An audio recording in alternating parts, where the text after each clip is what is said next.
Assalamualaikum warahmatullahi wabarakatuh.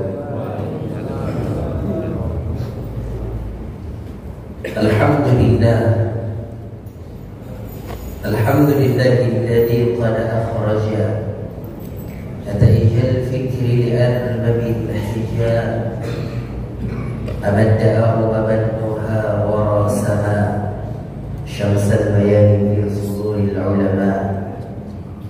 Asyhadu an la ilaha illallah al-malikul jabbar wa asyhadu anna Muhammadan abduhu wa rasuluhu khairul anam. Bersyukur atas segala karunia yang Allah telah anugerahkan kepada kita. Bersalawat dan salam kepada Nabi Muhammadin sallallahu alaihi wasallam. Semoga kita menjadi hamba-hamba yang senantiasa berada di dalam kesyukuran, yakni dengan syukur kita bisa meningkatkan mutu ketakwaan kita kepada Allah. Dan semoga kita menjadi umat Rasulullah yang Allah berikan kekuatan untuk selalu istiqamah dalam sunnah beliau dalam rangka mengharungi kehidupan yang sesaat ini. Bapak as-shaimin was-shaimat yang dimuliakan Allah, pada kesempatan kali ini kita akan membahas satu tema yang kalau dalam bahasa Arabnya disebut dengan as-sarra wa tarra. Sarra, masa-masa bahagia, waktu-waktu dalam keadaan lapang. At-tarra, masa-masa dalam keadaan susah, atau waktu-waktu dalam keadaan tidak menyenangkan. As-sarra wa dharra, dan ini selalu digandengkan oleh Allah Subhanahu wa ta'ala. Bapak Ibu yang dimuliakan Allah, kedua sifat ini melekat dalam kehidupan manusia, siapapun orangnya, tidak terlepas. Kadang dia bahagia, kadang dia lapang. Suatu saat dia jatuh, dia merana, dia sengsara. Ini ibarat dua mata pisau yang tidak terpisahkan, atau dua mata uang yang tidak bisa dipisahkan. Kalau uang 100.000 sebelah doang itu tidak bisa ke warung tuh. Ya, mau beli apa? Pasti dibilang nggak laku deh, ya. Atau separuh, ya. Gak sempurna uang 100.000, nggak ada gunanya. Dan ini juga sifat ini selalu ada dalam diri manusia. Bapak Ibu yang dimuliakan Allah, untuk memulai ini bahkan kita bisa merespek ke belakang terkait dengan kehidupan kita masing-masing tentu. Ya, dulu pas ketika menikah, pas ketika menikah kehidupan agak sedikit susah, ya. Beranjak kehidupan terus berlanjut kehidupan pernikahan itu, kemudian setelah waktunya sudah merasa bahagia. Berjalan lagi kehidupan, beberapa tahun setelah itu kehidupan ditimpa dengan musibah, dan itu selalu ada pada diri manusia. Nah, dengan demikian Bapak kaum muslimin yang dimuliakan Allah, Al-Quran sebagai petunjuk bagi kita dalam kehidupan. Jangan sampai dengan kesenangan dan kelapangan yang kita miliki menjadi lupa kepada Allah, dan jangan pula kesusahan, kepayahan, kesukaran yang kita miliki menjadi lupa pula kepada Allah Subhanahu wa Ta'ala. Hal ini sudah termaktub di dalam ayat-ayat suci Al-Quranul Karim. Bagaimana Allah Subhanahu wa Ta'ala memberikan contoh yang konkret di dalam Al-Quranul Karim tentang kondisi yang dua tadi. Kondisi manusia dalam keadaan lapang dan kondisi manusia dalam keadaan susah, dan bagaimana menyikapinya. Allah Subhanahu wa Ta'ala berfirman di dalam surat An-Naml ayat 15, A'udzu billahi minasyaitonir rajim. Wa laqad atayna Dawuda wa Sulaimana ilman. Dan sungguh kami telah memberikan kepada Nabi Daud dan Nabi Sulaiman akan ilmu pengetahuan. Wa qala alhamdulillahi alladzi faddalana ala katsirin min ibadihi al-mu'minin. Mereka berdua berkata, segala puji bagi Allah yang telah melebihkan kami berdua dari seluruh umat manusia yang beriman. Bapak kaum muslimin yang dimuliakan Allah, kita tahu bahwa Nabi Sulaiman adalah pemilik kerajaan yang meliputi kerajaannya dua alam, alam zahir dan alam gaib. Alam zahir, alam dunia. Dia memiliki tentara yang luar biasa. Dia memiliki peralatan perang yang sangat mumpuni, dan dia juga bisa menguasai alam jin. Dan dia bisa juga mengerahkan jin-jin yang apapun dia, dari manapun jinnya dia kuasai. Dan ini merupakan sebuah kelebihan yang Allah berikan kepadanya. Lalu dari kalimat ini, dari ayat ini, dan contoh konkret ini kita bisa melihat bahwa ketika Nabi Allah Sulaiman mendapatkan karunia kelebihan dan kelapangan ini, maka dia berkata alhamdulillah. Dia bersyukur dan dia mengarahkan segala apa yang dia miliki untuk mendekatkan dirinya kepada Allah Subhanahu wa Ta'ala. Maka di dalam surat Al-Ahqaf, Nabi Sulaiman alaihi salam mengatakan, dengan seluruh yang dia miliki, dengan apa yang Allah telah anugerahkan kepada dia, baik dari kerajaannya, baik dari kekuatannya, maka ia selalu memohon kepada Allah, Rabbi auzi'ni, Tuhanku berikanlah kekuatan kepadaku, an ashkura ni'matika allati an'amta alayya, atas nikmat yang telah Engkau berikan kepadaku, agar aku dapat bersyukur, wa an a'mal salihan, dan bahwa aku dapat melakukan amal yang baik,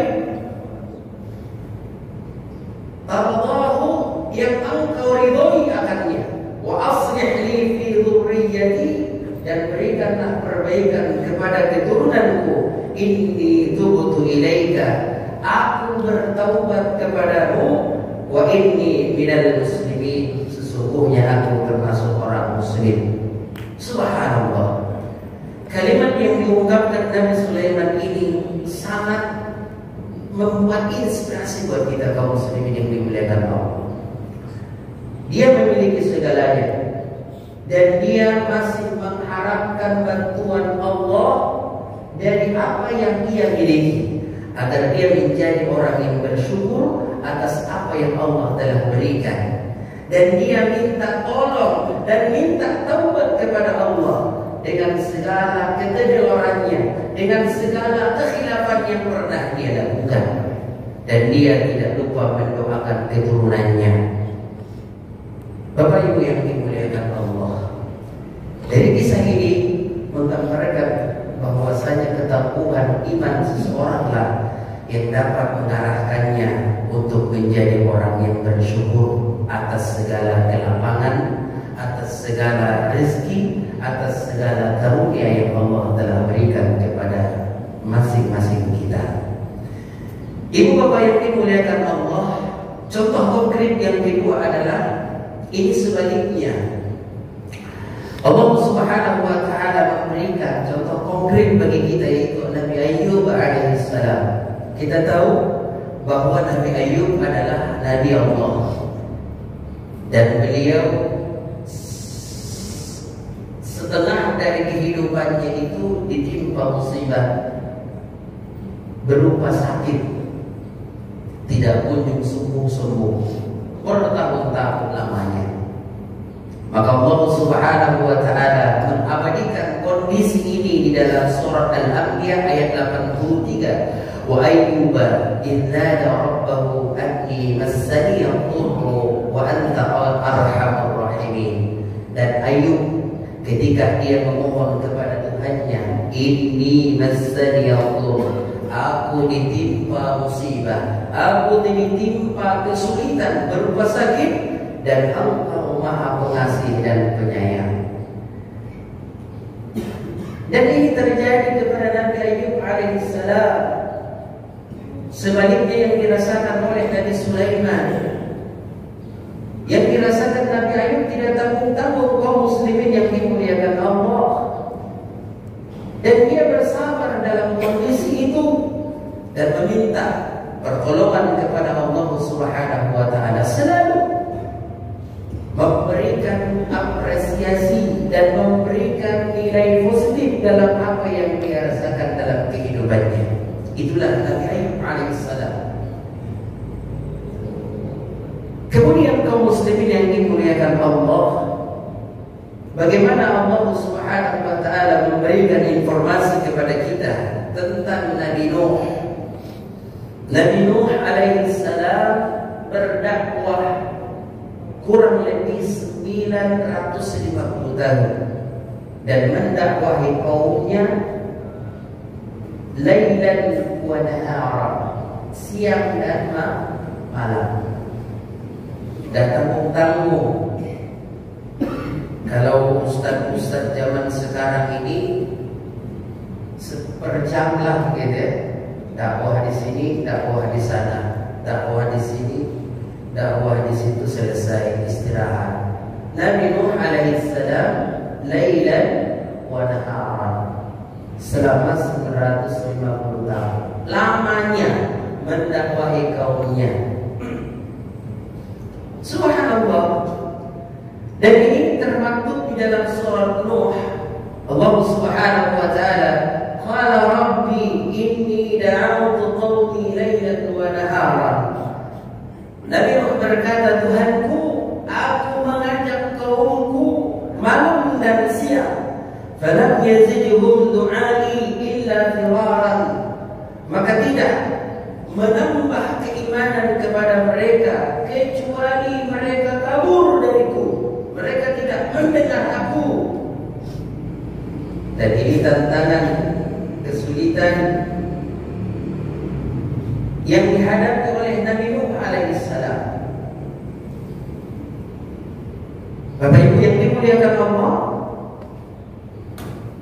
dan dari semua fakta-fakta yang sudah dibeberkan ataupun yang disampaikan Al-Quran itu, baik ketika kita bahagia, baik ketika kita mendapat musibah, maka segala sesuatunya itu akan kita kembalikan kepada apa yang Allah berikan berupa irsyad, berupa pengarahan dalam Al-Quranul Karim, sebagaimana yang disebutkan di dalam surat Al-Anbiya ayat 35. Allah Subhanahu wa taala berfirman, kullu nafsin dha'iqatul maut, setiap jiwa itu akan pasti merasakan kematian. Wa nabluukum bisyarri wal khairi fitnah, dan kami menguji kalian berupa keburukan dan berupa kebaikan. Semua itu adalah cobaan. Wa ilaina turja'un, dan kepada kamilah kalian akan dikembalikan. Dari ayat ini jelaslah bagi kita semua bahwa apa yang diberikan kepada Nabi Allah Sulaiman adalah cobaan dari Allah Azza wa Jalla. Apakah seorang hamba itu dapat merespon apa yang Allah berikan kepadanya dengan baik atau tidak? Maka kalau bahagia yang kita miliki, apakah kebahagiaan ini dapat kita aplikasikan dalam kehidupan kita sehingga kebahagiaan itu dapat mendekatkan kita kepada Allah Subhanahu wa Ta'ala?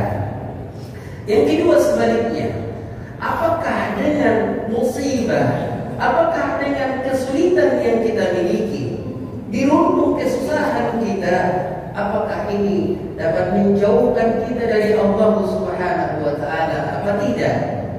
Dan akhirnya kita akan dihisab oleh Allah Subhanahu wa Ta'ala di padang mahsyar. Maka dengan demikian menyikapi dan merespon semua hal-hal yang ada pada diri kita, maka Allah Subhanahu wa Ta'ala memberikan arahan kepada kita kembali terkait sikap kita yang berhubungan dengan kesusahan yang kita rasakan, yang berhubungan dengan kebahagiaan yang kita dapatkan. Allah Subhanahu wa Ta'ala berfirman, "Walau anna ahlal qura", jikalaulah sekiranya penghuni sebuah kampung atau sebuah negeri, amanu wattaqau, mereka beriman dan bertakwa kepada Allah.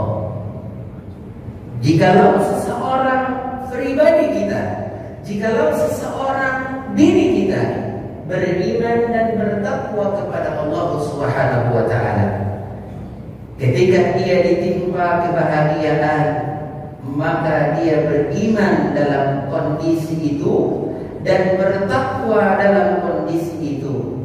Ketika seseorang ditimpa musibah dan dia beriman pada saat itu dan bertakwa pada saat itu, lafatahna alaihim barakatin minas samai wal ardh, niscaya kami akan membukakan keberkahan kepada mereka baik dari langit maupun dari bumi. Nabi Allah Sulaiman diberikan kelapangan, maka ia beriman dan bertakwa, dan dia menjadi hamba yang saleh di sisi Allah Subhanahu wa Ta'ala. Nabi Ayub dengan Nabi Nuh alaihi wassalam beriman keduanya dan bertakwa keduanya, maka kedua nabi ini diangkat menjadi nabi yang Allah abadikan di dalam Al-Quran.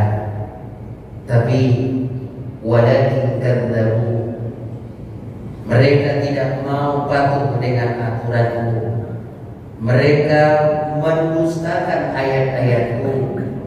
Kesusahan, kebahagiaan merupakan tanda kekuasaan Allah Subhanahu wa Ta'ala, bahwa kita ini hakikatnya tidak bisa berbuat apa-apa dengan itu.